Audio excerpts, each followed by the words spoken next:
नमस्कार. आज आपण भारतीय संविधानाच्या महत्त्वाच्या मुद्द्यांवर चर्चा करू आणि त्यासोबत आजच्या समाजात निर्माण झालेल्या समस्यांवर विचार करू. भारतीय संविधान म्हणजे काय, त्याचे महत्त्व काय आहे आणि आजची सामाजिक स्थिती कशी आहे, यावर आजच्या चर्चेत आपल्याला माहिती मिळेल.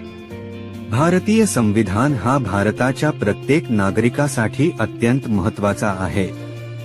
26 जानेवारी 1950 रोजी लागू झालेल्या या संविधानाने भारताला एक लोकतांत्रिक देश बनवले.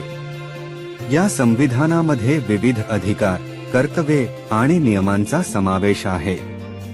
चला तर मग संविधानातील काही महत्त्वाचे मुद्दे पाहूया. 1. मूलभूत हक्क. संविधान प्रत्येक नागरिकाला मूलभूत हक्कांची हमी देते. यामध्ये समानतेचा हक्क, अभिव्यक्ती स्वातंत्र्याचा हक्क आणि जीवन आणि वैयक्तिक स्वातंत्र्याचा हक्क यांचा समावेश आहे. राज्य धोरणांच्या निर्देशात्मक तत्त्वे. हे तत्त्वे राज्याला सामाजिक आणि आर्थिक धोरणे तयार करण्यात मार्गदर्शन करतात.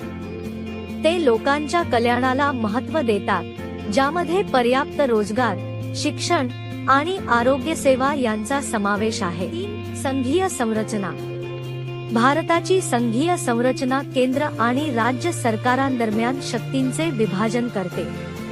हे संतुलन क्षेत्रीय विविधतेला मान्यता देते आणि राष्ट्रीय एकतेला कायम ठेवते. 4. न्यायपालिका आणि मूलभूत कर्तव्ये. संविधान स्वतंत्र न्यायपालिका स्थापित करते, जी व्यक्तींच्या हक्कांचे संरक्षण करते आणि कायद्याचे पालन करते.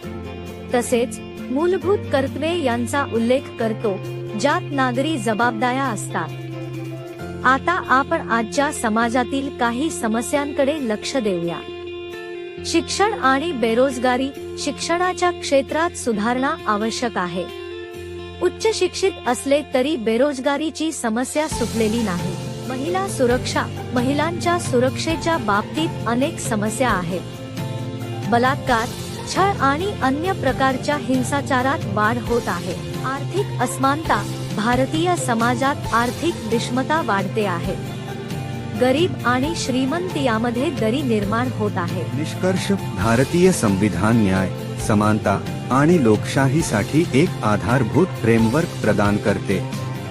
परंतु या आदर्शाची प्रभावी अंमलबजावणी हे एक सत्तेचे आव्हान आहे.